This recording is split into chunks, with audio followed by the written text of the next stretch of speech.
What on everybody, it's the France and Wing here for AEW on TBS review for August the 24th, 2022. As you can see on the graphic, there is a new and permanently undisputed AEW World Champion. It is Jon Moxley, as we did have the undisputed championship match tonight.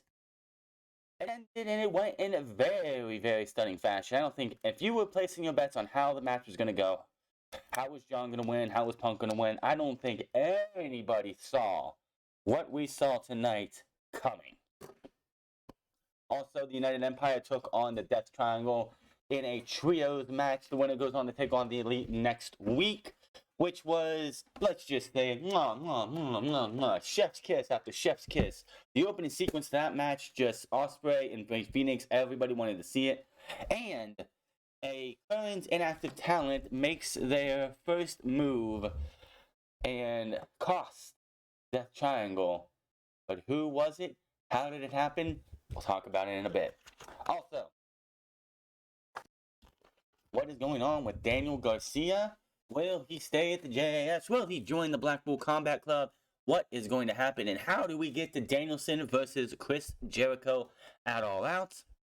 The tag team title match has been set, and we have some very unfortunate news with us getting an undisputed world heavyweight champion and getting rid of that interim title. We have another interim championship coming up at the pay-per-view, as Thunder Rosa has been sidelined with an injury, and she goes out. You could just tell when she delivers that news how devastated she was, that she had to tell everybody that she will not be able to defend the title at All Out.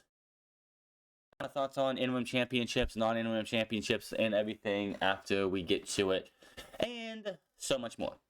We started, of course, with Chris Jericho. He comes out. We're going to start with this. He brings out Daniel Garcia, and he brings up what happened last week with the match being a hell of a match. He slayed the dragon even though he lost, and that he put his hands on him, and he just wanted him to apologize. Obviously, Chris Jericho wants to... not Chris Jericho. He wants him to apologize. Daniel Garcia says, the match, like last week, that moment was everything he ever dreamed of. Having a match with his hero, hanging 30 minutes with his hero, doing something that he has dreamt of for years to do with his hero.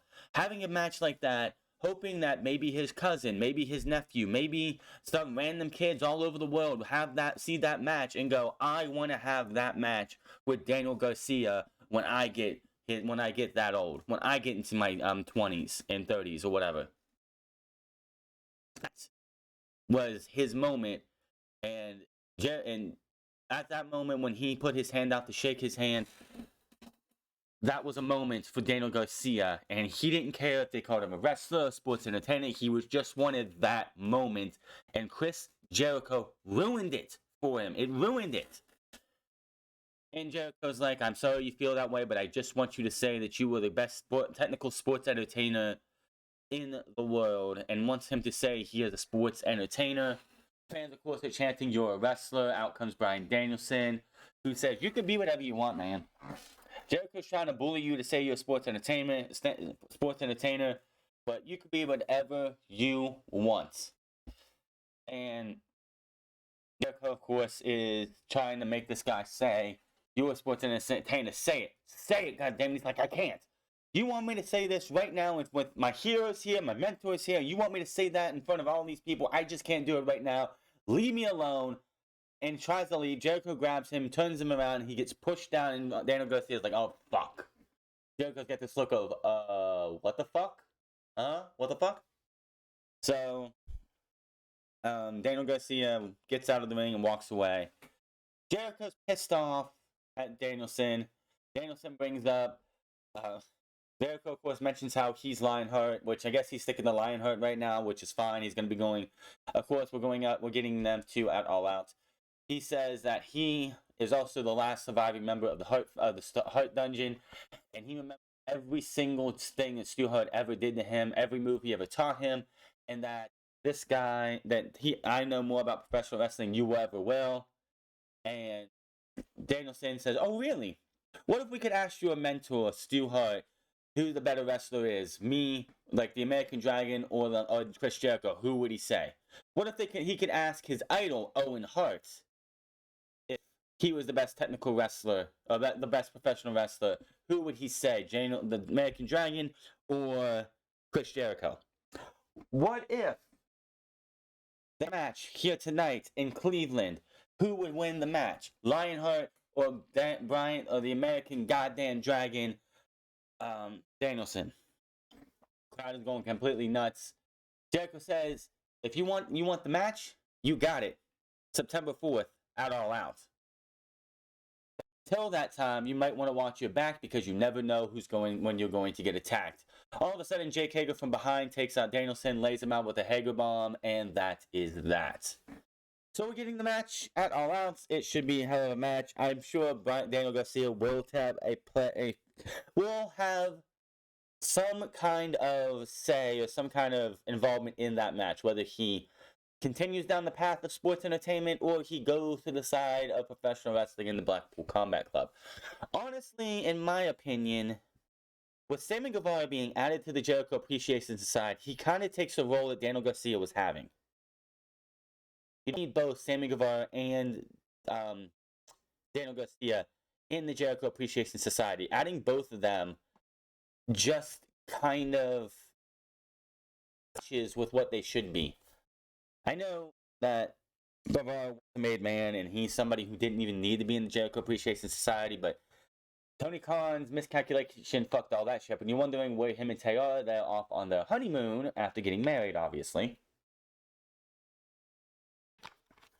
Even though apparently they must be wrestling on Rampage on Friday. Versus Dax Harwood, all the seconds, aka the managers and everything, they left. So it was a one-on-one match. For the most part, this was a very good fucking match. Dax Harwood is clearly one of the best in the fucking business. My top 3 wrestlers of 2020, well, I'd say top 4 because it just bias, whatever. My top 4 in wrestling this year are Konosuke Takeshita, Will Ospreay, Dax Harwood, Jon Moxley. It's hard to find a 5th because there's been so much good. If I wanted to go with somebody from WWE, I would probably go Drew McIntyre for 5th. Just because add a 5th person on there and give somebody from WWE. But Konosuke Takeshita, Will Ospreay, who's been having a killer year and had a killer match tonight. We'll talk about that here in a bit. And Dax Harwood and Jon Moxley. Jon Moxley's been killing it. That's why he is your AEW World Champion. I do not know who beats him. We will see. Guys go back and forth, hold for hold, move for move, trying to go as best to classic Bret Hart for Dax Harwood as could be. This felt like a them paying tribute to Ric Flair and Bret Hart in this entire match, as Jay Lethal, of course, is a student of the game and a fan, and Ric Flair is his hero, even though they had that last match garbage. Now, of course, Sanjay Dutt comes down to interject towards the end of the match, like midway through the match, and honestly, other than hitting heads with, really didn't play a factor into the match because Jay Lethal reverses Harwood in a roll up, grabs the tights, 1, 2, 3, picks up the win. So Dax Harwood loses, but I'm like, I don't want to see champions losing, but it wasn't clean. I don't mind if champion loses if it's by dirty tactics. Once in a while, I don't want to see champions losing all the fucking time. But when you have a champion losing clean in a non-title match for no fucking rhyme or reason, it makes no sense. After the match, Dutt says, "You guys don't know what you're getting yourself into because I said we're going to have a triple threat match, a trios match at the pay-per-view. But I didn't tell you who was going to be on our team. I figured it's going to be Jay Lethal, Platinum Singh, and a third that they're going to bring out. No. Dutt says it's going to be Jay Lethal and 2 very, very important friends of theirs. It's going to be Alex Shelley, Chris Sabin, the Motor City Machine Guns from Impact Wrestling. If I'm correct, Motor City Machine Guns are still contracted Impact Wrestling. So this is the AEW and Impact Wrestling coming back together to pull that partnership together. So good on them. That's gonna be great. I love the Motor City Machine Guns. I did watch the pay-per-view. I did watch Ric Flair's last match show from the Bunkhouse Battle Royal on the kickoff show to the match before the main event because I was not watching that embarrassment of the main event. And the Wolves versus Motor City Machine Guns was a quick 10-minute match that was fun as fuck. I love the Motor City Machine Guns. Chris Sabin, Alex Shelley, I love these guys. I want to see them have a hell of a run. I love the fact that they're coming here. I don't know what it is. If it's a one-off, that's fantastic. Obviously, it feels weird, kind of weird to have them and Jay Lethal versus FTR and Wardlow when I'm sure by the end of the pay-per-view, Satnam Singh is getting powerbombed. Just saying. Toni Storm is shown backstage with Thunder Rosa, who is trying to do her best to hold back tears. And she announces that she feels like she's letting everybody down and that she is unable to defend the championship at the pay-per-view because she is injured. She says she has to step down, but then they say All Out will be an interim women's champion. She wishes Toni Storm good luck and hopes her dreams do come true. Rosa reveals she'll be returning with a bigger chip on her shoulder. It is then stated the coming to the match will be a four-way between Toni Storm, Jamie Hayter, Hikaru Shida, who is right now the Wave Pro Wave Pro champion from Wave Pro Wrestling or whatever it is in Japan, and the Faker because of course she has to be on pay-per-view. I would make it a triple threat match and keep the Faker out of it. She doesn't deserve shit. She doesn't deserve shit. Toni Storm can win. Jamie Hayter can win. Faker has to take the pinfall. She sucks. She should not be in this match at all. It feels like Toni Storm's probably going to pick up the win. I don't know what's going on with Thunder Rosa. I have not, nobody has posted what this injury is, so maybe nobody knows yet. But Toni, and I saw a lot of people complaining online the fact that Toni Storm didn't get to go out there. I'm not Toni Storm, but Thunder Rosa didn't get to go out and tell the fans in front of the crowd, but CM Punk got 15 minutes. First off, we don't know what the fucking injury is. We don't know exactly what her injury is. Maybe she couldn't even go out into the crowd. Maybe she couldn't walk out. Maybe she has some kind of injury that they won't let her go out there. She could show up on camera to announce it, but we don't even know what it is. So, I hope to have information on that by Rampage. I'm sure we'll have information hopefully very soon. This sucks. This is just a long list of injuries that AEW has been dealing with, from CM Punk to Danielson. I think Lee Johnson's out. Big Shotty's out with an injury as well. Just injury after injury after injury just keeps coming. I don't know what to say about this, but the summer of injuries sucks, man. It absolutely sucks. Here's how long she's gonna be out. It's not gonna be one of those things where she's out for 3 weeks and they had to call an interim champion instead of doing a number one contendership. This is the 5th interim champion that's been on AEW television. You had the TNT champion at the beginning of the year. You had Mercedes was the interim women's champion until she beat Deonna Purrazzo. This is the 4th, I think, right? Yeah, right? Yeah, 4th. You had Jon Moxley, who's now officially the AEW champion, which we'll talk about that here in a bit. And now this 4th one, it's god damn, I don't like doing interim champions. I don't. This is real simple to do. Thunder Rosa has to relinquish the championship, go away, get better. When she comes back, whoever the champion is, Thunder Rosa comes out and is lost my championship. I was never pinned. I was never submitted. I'm throwing out my name in the hat. I get next shot at the AEW Women's World Champion. You can hold it on if she's out between now and she'll be back around Full Gear. You have the match at Full Gear. It could be if Toni Storm wins it, Toni Storm versus Thunder Rosa for the championship at Full Gear. But who knows? If she's out, here's another thing. If she's out for if she's out with an ACL, something like that, if she has an ACL injury, she's gonna be out for a very long fucking time. And by that time, I'm sure when she comes back, they'll have her just drop the championship. Then it goes, why didn't you just have her relinquish the title?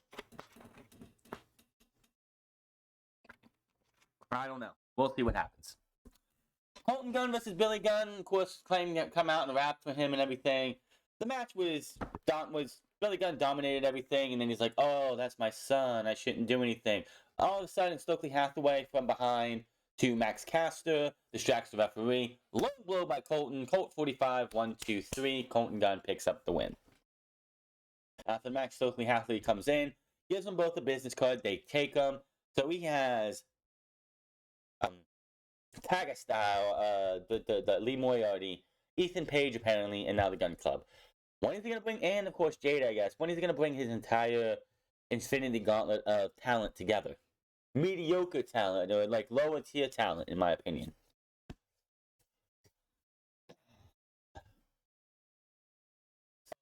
They start beating up on the Acclaimed and Billy Gunn. Out come the tag team champions, which Keith Lee takes his time. Swerve Strickland makes it like just bolts to the ring, and they're out of there. My goodness. Shivani is then with Aussie Open while Ospreay and Death Triangle, as Ospreay says they have one mission, which is more gold. Pac claims that they've been waiting far too long for this opportunity, and they decided they're not going to kill them. They're going to murder them because because AEW is Death Triangle territory. All I know is the main event was fucking great. Will Ospreay is definitely up there on. When you do a top 5 at the end of the year, if Will Ospreay is not in your top 5 of professional wrestlers 2022, I don't know what you're fucking doing. King had to carry the Faker through a pretty piss poor match. Of course, the Faker won. She gets on the microphone. She vomits more bullshit. Here comes Toni Storm. She gets beat up. Sheeta comes out to make the save with the kendo stick, and moving on. Tony is backstage with the AEW Tag Team Champions and the Acclaim. They don't mind saving them, and they love the Acclaim. Keith says they saved them because they think they're worthy of the opponents at All Out. Max Caster says they don't need their help, and there's the best homegrown team in AEW. And Bowen says at All Out they're taking the titles because everybody loves the Acclaimed. And then Swerve's like, not anymore. That was funny. Let's talk about the shock of the night. This was fucking crazy. Jon Moxley vs. CM Punk AEW World Heavyweight Championship. Undisputed Heavyweight Championship. The two men start out with lockups, but Moxley quickly starts firing and shots at Punk and responds with slapping him in the fires his knee into the opponent. Moxley connects with a headbutt and Punk responds with a roundhouse kick, but immediately goes down and grabs his pivot foot. People are like, "Oh, he didn't even grab the kick, the foot that he kicked with. He kicked with the wrong foot. He grabbed the pivot foot. Obviously, he went with the pivot foot to catch." Like, yeah, the dude went down and playing it up.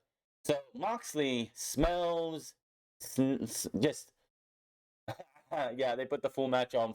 They put the full match. It went so fast because Moxley immediately smells blood in the water and just beats this guy up, hits a Death Rider, hits a second Death Rider, 1, 2, 3, and then less than 5 minutes, Jon Moxley beats CM Punk. And the match went so fast that if you did not want to watch the whole show and you just wanted to watch the world title match, it is on their YouTube page. It says full match. Jon Moxley is the new AEW Undisputed Champion. I wish they would fucking. I'm going to say this right now. Tony. Whoever does the titling of your YouTube videos needs fired. They were fucking poor. A full match. Jon Moxley, CM Punk, AEW Undisputed World Championship. Not Jon Moxley is the new AEW Undisputed World Champion. So Jon Moxley is the world champion, undisputed, no disputing it anymore. He celebrates. He celebrates, and it just CM Punk's being checked on. They're wondering They're wondering. What happened is, did CM Punk come back too early? Did CM Punk come back too early? Did CM Punk come back too early? They keep drilling that into you. Did CM Punk come back too early? But when CM Punk is being led away, he's being like his buddy Ace Steel, who they mentioned is his buddy. He looks back at Jon Moxley. He whispers something to Ace Steel, and that's the last thing that you see. CM Punk, this is not over. Something's going on. We don't know what's going on for the pay-per-view. We don't. Who the fuck knows what's going on with the pay-per-view? So, what happened here?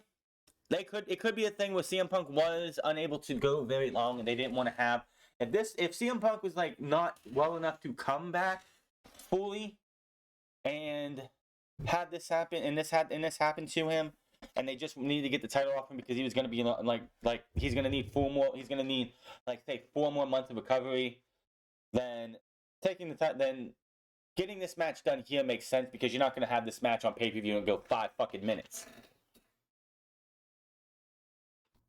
You know how much of a riot that would cause AEW if they would have sit there and put this match on pay-per-view and it went 5 minutes. So I don't even think he was like playing injury on the right foot. I think it was the other foot he was using. But who knows? But everything that Jon Moxley just did from Tanahashi to now does now count in the record books. Jon Moxley is officially the first ever 2-time AEW World Champion in AEW's history. What from here? I don't know. Hangman Page is the number 1 contender on the rankings. Then they really need to start making those rankings mean something. I wish I could go to one of these scrums after a pay-per-view and ask Tony Khan why do the rankings not seem to matter that much? Because Hangman Page, like FTR has been the tag team, number 1 ranked tag team for like 3 months now or more, and they haven't had a title shot at all. Hangman Page, as far as I know, has been the number 1 contender for the AEW World Championship for 3 weeks now. Hangman Page couldn't come out next week and like, listen, I'm number 1 contender. I should get the match at All Out and get the match at All Out. I don't know. We have a week. We have a week to go, and we've got no World Championship match at the pay-per-view. So, I don't know. Christian Cage said that Jungle Boy will never be as smart as him, and he says that he's seen it all and done it all. He claims it all out. Jungle Boy will see why he's not in his league and accepts the challenge. AKA Luchasaurus is turning on Jungle Boy, and he's going to align himself with Christian Cage and show that he has been with Christian Cage's back pocket this entire time. That's what that means. Ricky Starks then makes his way out to the ring and says he hasn't been in the best mood and he's hurt and pissed off from Team Taz being over the factory, the powerhouse Hobbs turning on him. He's got veterans saying this is showbiz, but he thought he had to be the exception as Hobbs would ring him up every day last year when he broke his neck while he says Hobbs was the background player. He did mention how while Hobbs was playing was wearing bedazzled suspenders, being the Faker's bodyguard back when she was, with her broken leg. He was a background player there too until he brought him to his table. He found a spot and made sure it was big enough for both of them. Stark says Hobbs hit him in his neck. He knows how close he was to losing all of this again. He considered him a friend, but now he considers him a snake. And where he comes from, he cuts the heads off snakes. And he tells Hobbs to get his $5 ass to Chicago so he can beat him at All Out. That match is going to happen at All Out. I wish we would have got a response from Hobbs. Instead of just going, yep, the match is going to happen. Couldn't have like a 20-second thing for Hobbs to say something. Moxley's backstage and is like, was that not how that was supposed to go? They're writing him off for those that pointed out that he was interim champion. He says he's not just some guy. He is the guy in this industry. He doesn't follow any rules and people ask when it'll be their time. He's telling everyone right now that it is his time right now. Main event, United Empire versus Death Triangle. My God, the opening of this match. Will Ospreay and Rey Fenix kick this match off. If you remember Ricochet versus Will Ospreay, or Will Ospreay versus... If you watched Will Ospreay versus Shingo Takagi from the G1 and those that flow that those guys had together, my God, him and Will Ospreay and Rey Fenix have that in spades, man. They opened this thing up. Yeah, it was a little acrobatic but all, but my God. They just, like, counter after counter, like, and you're like, this is beautiful, man. This is just fucking beautiful. Will Ospreay. If this doesn't get a 5-star match from Dave Elsa, he's biased as shit. But Will Ospreay took the majority of the punishment for Ozzy Open to open this match. Like, I don't know what it was, but the chops seemed a little bit more forceful onto Will Ospreay. The dude overselling the chops is just, chef's kiss, thing of beauty. Ozzy Open eventually do get in. They go back and forth. Death Triangle go back and forth, all them. I sat here a couple times over the last since the tournament has been made that I knew the Elite were beating LFI. I was wondering, how are we getting to the Elite versus United Empire? How are we gonna get that triangle out of this match, out of this tournament? I was thinking, clearly LFI, La Faction Ingobernables probably will not want to see them advance past the first round. So why not have them cost them? But then I totally forgot about this. Every one of Pac's matches, and they've been starting to acknowledge Kip Sabian more on television. He's been doing the box head for a year at least. On dark tapings, especially since they've been down in Universal. When they started going to Universal, Kip started wearing a box on his head and being in the crowd, and they never said anything. He would sit there and just watch the matches, do his golf clap and all that, and they never mentioned anything until recently. So getting through this match is a very good fucking match. Pac hits a side to the outside.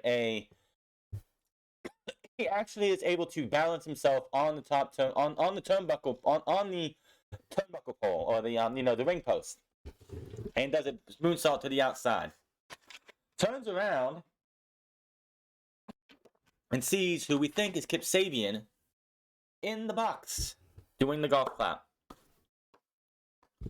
Pac has some words for this individual in the box. Takes the head off the box, and it's some jabroni with the mouth taped shut, and it's not Kip Sabian. When Kip Sabian all of a sudden from behind attacks Pac, hits him with, I believe it was a DDT onto the floor, an assisted DDT onto the floor, grabs his box, exits through the crowd, back inside. It's 3-on-2 now, so Aussie Open and the United Empire is winning the match. I was like, look who's winning this match. And bunch of moves. They take out Pac. Big, huge Oscar assisted for Aussie Open. 1, 2, 3, United Empire move on to take on the Elite. And out come the Elite. Ospreay immediately takes his championship, drops it in his way. Come on, motherfucker. He's just got this look. He's just got this deadpan look of, oh yeah, I'm coming for your ass, motherfucker. Just this look.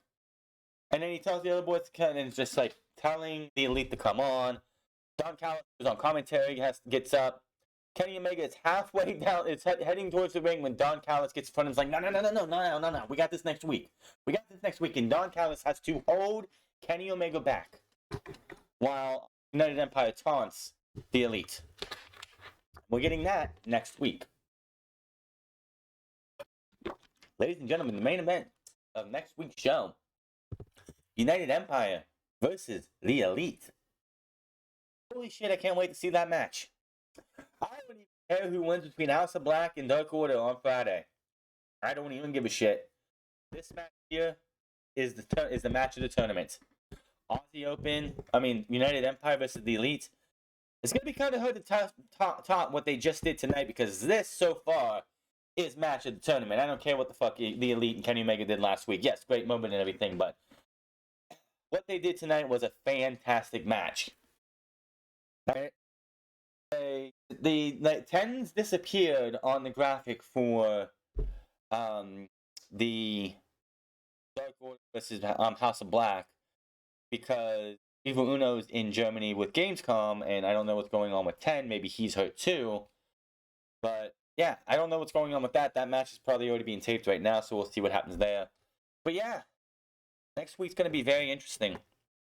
I don't know what goes on with the World Championship. The only thing I can think of is have Hangman on a Page come out tomorrow and next week and be like, I'm number one contender.